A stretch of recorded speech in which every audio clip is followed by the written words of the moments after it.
Good day everybody, back into the video. Today I want to discuss with you about the benefits of exactly about what it takes doing medicine in 30% in English or studying medicine in Turkish. Which one is better? I want to discuss with you that in terms of benefits and many more, like open-minded and other stuff, so that we can all of us benefit from these wonderful opportunities. Let me keep all right. So when it comes to studying medicine, for those who have been applying to Turkey Burslar or those who have been applying to ISDB Turkey scholarship, you have managed to see like there are some universities which offers 30% medical taught or 30% other department taught. So what are the benefits and what the hell it is like studying in those kind of university? Or should you just choose university that teaches 100% English, just written English, there is no percentage? Those means you'll do in English, but if you just find the written 30%, means 70% being Turkish language.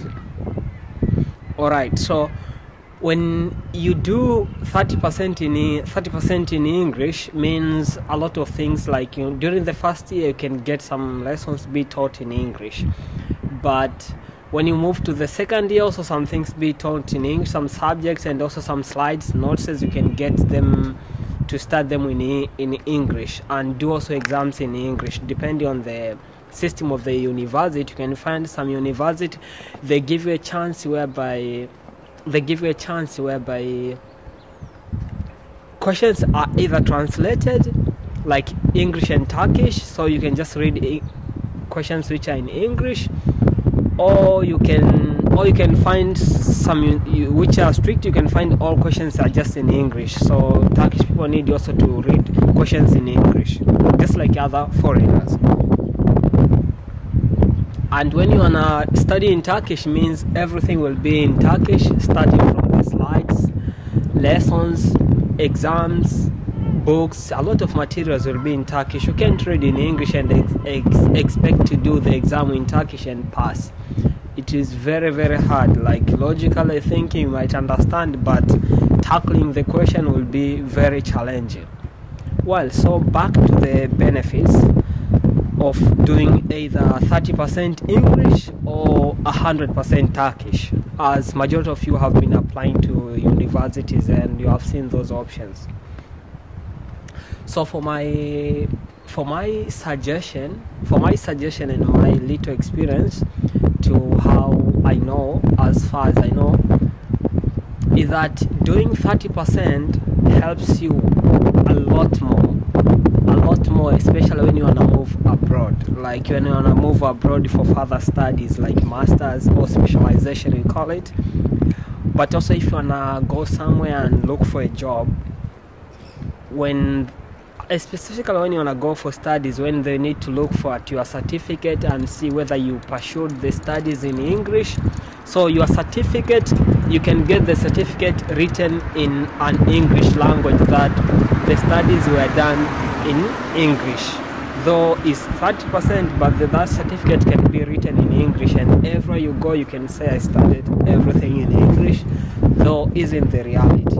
It is wrong that you did majority of the things in Turkish, but still you can say you did in English, and the certificate can be written in an English language. But on the other hand, so for that case it's very beneficial. Like for those people now you have been following the channel, you have seen a lot like of applying the scholarship. They need English proficiency test, so they tell you if your studies were, or if your bachelor's degree certificate or bachelor studies were performed in an English language, so you don't need to, you can just bring them the certificate that certifying or proving that everything was done in English language, and they were ready to go. You don't need to do the IELTS, TOEFL, SAT, ACT, whatsoever English proficiency test, as you know. there are a lot of them. So for that case, it helps you like to get into that level. I can see that's one among the benefits. And also to go somewhere and say you did in English, those 30%. But on the other hand, the benefit for on the other hand, the benefit of doing 100% in Turkish is that it helps you to get more like interaction with the people, the street, to manage the Turkish language, but also it helps you to understand well, because when natives speak in their own local language, are more widely likely to spit everything out there, like everything they know, they can guide you. Instead, when you speak in a foreign language, you are limited to some kind of things, narratives and other things. You are so limited depending on the terminology you got, etc., etc. So that's the benefit. You can benefit by being much more knowing much of the knowledge when you study in Turkish language. But also the other benefit is that when you want to do specialization, there are exams which you do for going into masters, and those exams are done in Turkish language. They call, I forgot its name, but uzmanlık sınav, like specialization exams. For example, for doctors also, they enter those exams to be separated into different departments. For other departments, I don't remember, but it can help you on going further, even for further studies, to do them also in that Turkish language, because you can be writing thesis, writing words, etc. Other projects, you can write them, all of them in Turkish language. So even doing your masters, it will be way more bit easier for you if you studied in Turkish language. That's the benefit. So let's go to the drawback or side effects. So if you studied in English 30% or 100%, you will have less interaction, less need for the Turkish, but automatically you'll have that need because on the street, and when you get into the third year, you start getting mixed up. So you start learning everything in Turkish, and fourth year, fifth year, and the sixth when you are in stage, like clinical rotations. So for that case, you'll just need to get used to by force. You will need to get used to by force, guys. By force, you need to get used to and manage it. I don't know even what I was talking about. Just stand down, and the wind was so blowing in my mind. I was talking about, back into the deal.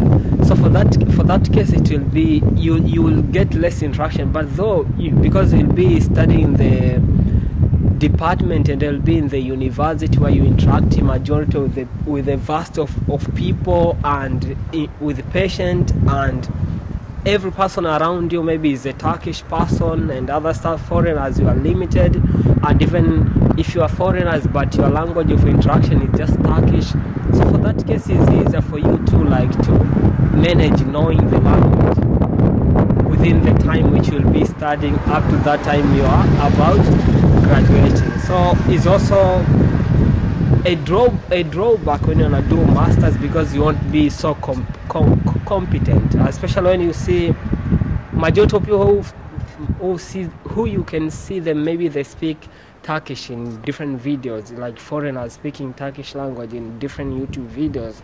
Majority of those one does departments that are taught in Turkish language. It's very rarely to find someone who does the department taught in English speaking fluent Turkish, because you don't need it. Why would you need to learn it? Though you can say, oh, it's another language, why will you use it? If your plan is just to study, to get by here, study a little bit, finish everything and move back to a country or move to another country, because you know it's already English and you study in English.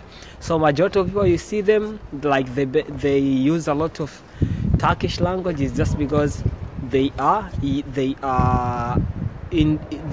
studying that department.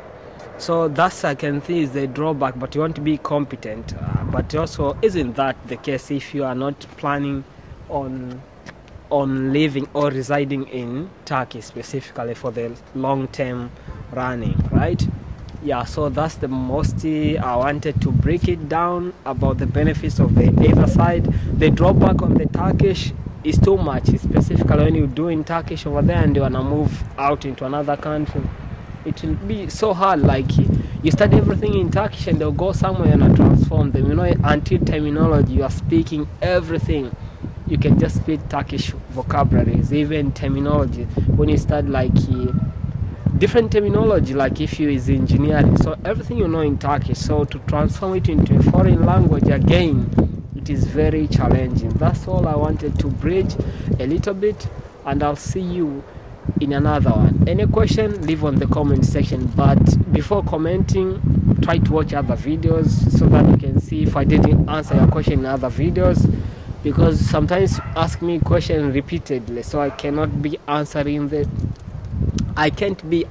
them every single time now and then. I can't. Thank you so much.